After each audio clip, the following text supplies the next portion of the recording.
See, these are the velocity time graphs. In the first graph, you see velocity does not change with time. See here, velocity does not change with time. So as time goes, velocity does not change. Okay, so this is the case of constant velocity. Constant velocity, and so the acceleration is 0 as v is equal to u and v minus u is 0. And if you look at this graph, this is a case of constant acceleration or uniform acceleration, because you see this is the velocity at time 0, velocity at time 0, this is time t, that means this is t, and here this is the velocity at time t v, right. So v minus u by t, so a is equal to v minus u by t. So is this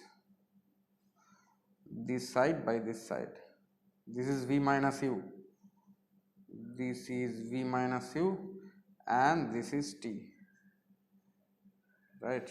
And whenever you have a straight line graph like this, you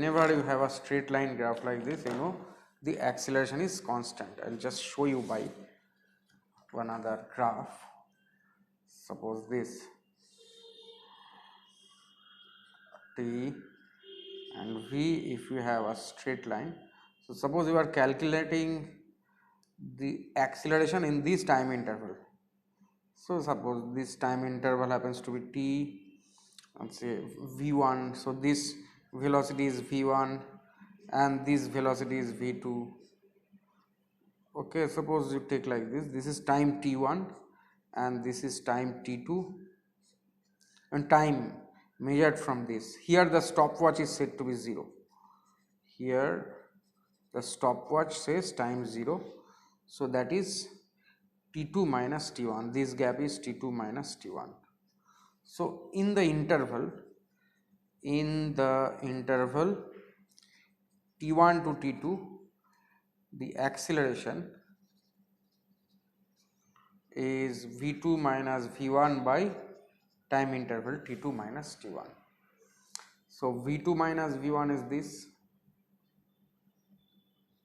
this, and t2 minus t1 is this.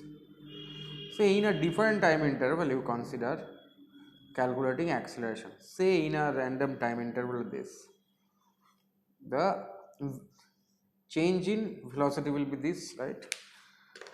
In the time interval say from t3 to t4, the velocity changes from v3 to v4.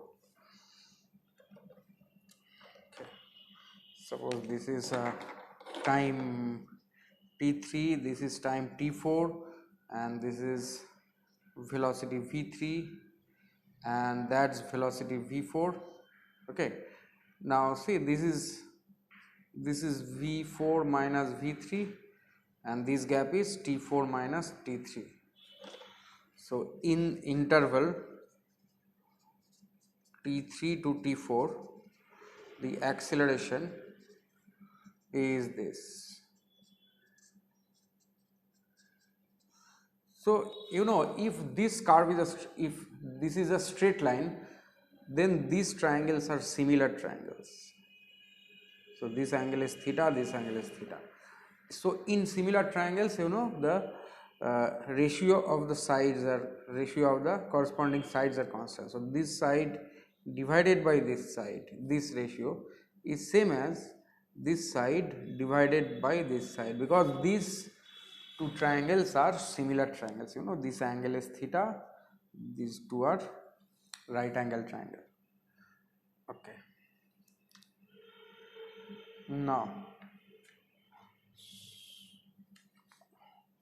yeah, this one see v versus t, this is also a straight line, so this is also constant acceleration or uniform acceleration, but the acceleration is negative. See, v minus u, so this is u and that's v, and that's the time interval t. So the acceleration comes out to be negative. So that means this is retarded motion. Retarded motion. So speed decreasing means retarded motion. So if the speed decreases,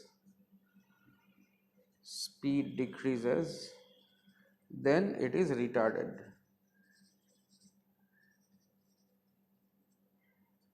Okay. Now this one here, the velocity versus time graph is not a straight line, right? It's a curve. So in this time interval, say time from here to here and time from here to here, we take small time intervals. Let us calculate the velocities. So in this time interval, say from this time to this time, so t1 to t2, and this is t3 to t4. Okay, so let's calculate the acceleration v1. So this, you get a triangle. So this side by this side by this side is acceleration in the time interval t1 to t2, while if you choose points here, then in this interval t3 to t4, the acceleration is this side by this side. The change in velocity is this length of this side and the time interval of this. So which is greater here, you know? See, if you make the time interval same, if you make this gap same, then for this curve, you know, this, the length of this side is greater than the length of this side, right? So this is an example of increasing acceleration.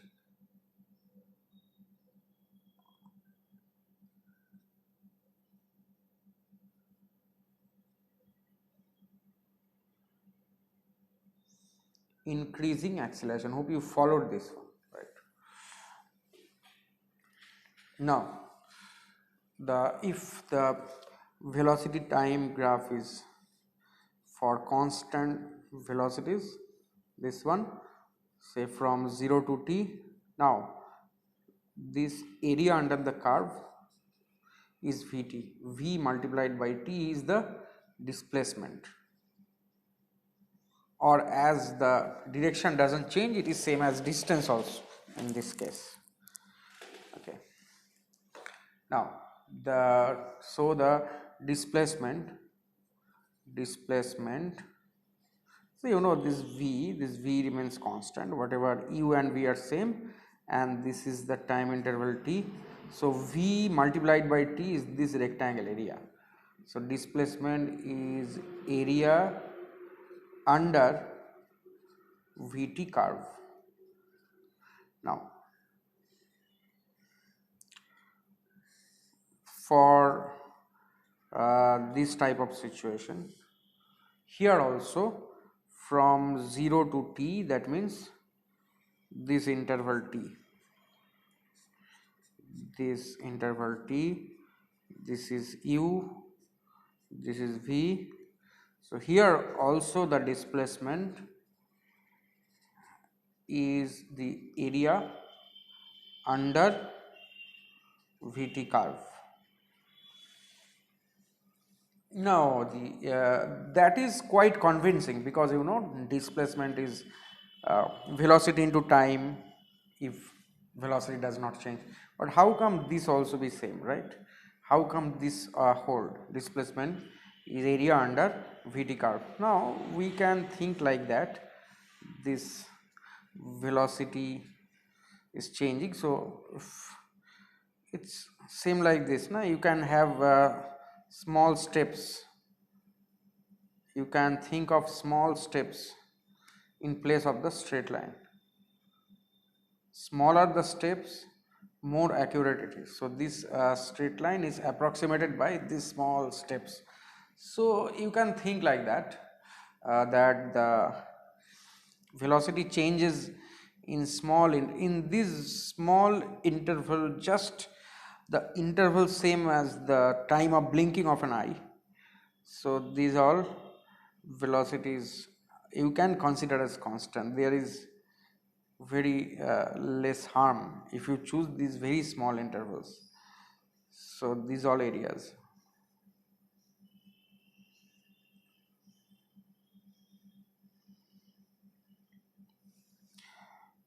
So say during this small interval, if you consider v to be approximately constant, so the displacement is this area. During the next small interval, the displacement is this area. And the next small interval, the displacement is this area. This is an approximation, and the approximation will be close to reality when these steps are very small. So the steps are very small, that means you get a straight line almost. That very small steps will replicate this. So now we are convinced that the way to calculate displacement in this case is finding out the area under the curve. So that's it, v versus t. This is the case of constant acceleration u, and that's time 0 time t, that's v, this interval is t.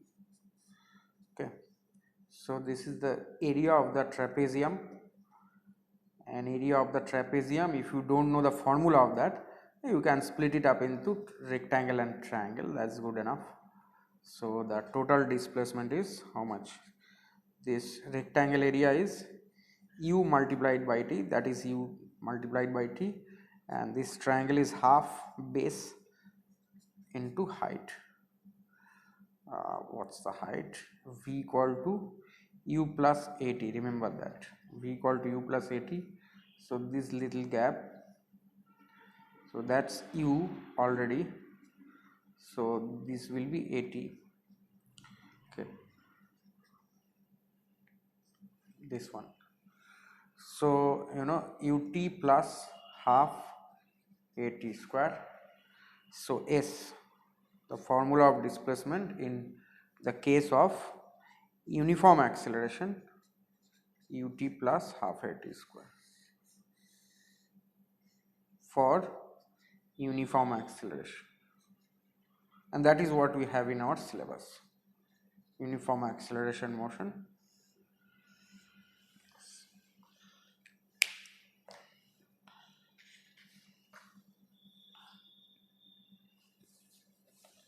Okay, then let us brush up these results, have a brief look at the formulas. What do we got? U is the initial velocity, v is the final velocity, t is the time, a is the acceleration, here uniform acceleration, and s is the displacement. So v equal to u plus at, and s equal to ut plus half at square, and if you square this up, this is v square equal to u plus at square, means u square plus a square t square plus 2 uat. So v square equal to u square plus, if you take 2a common, then you have ut plus half at square here. So that's u square plus 2as. So v square equal to u square plus 2as. So these three formulas are important. V is equal to u plus at, s displacement, ut plus half at square, and this one also, v square equal to u square plus 2as. Right. Another equation we learned, this the distance travel or the displacement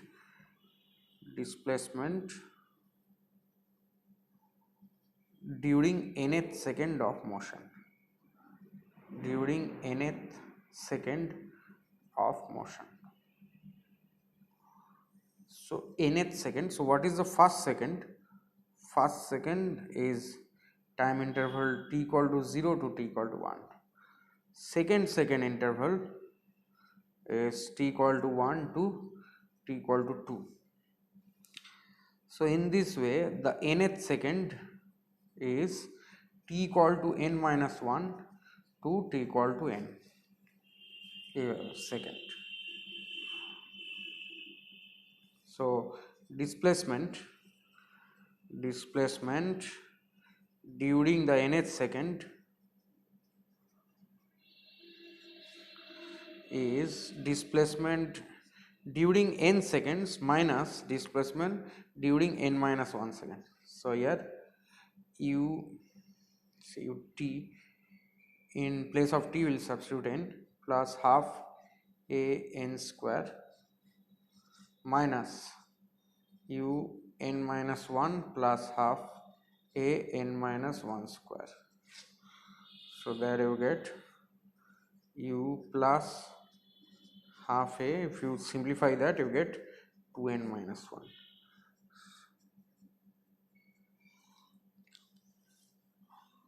So you have good 3-4 formulas in your bag.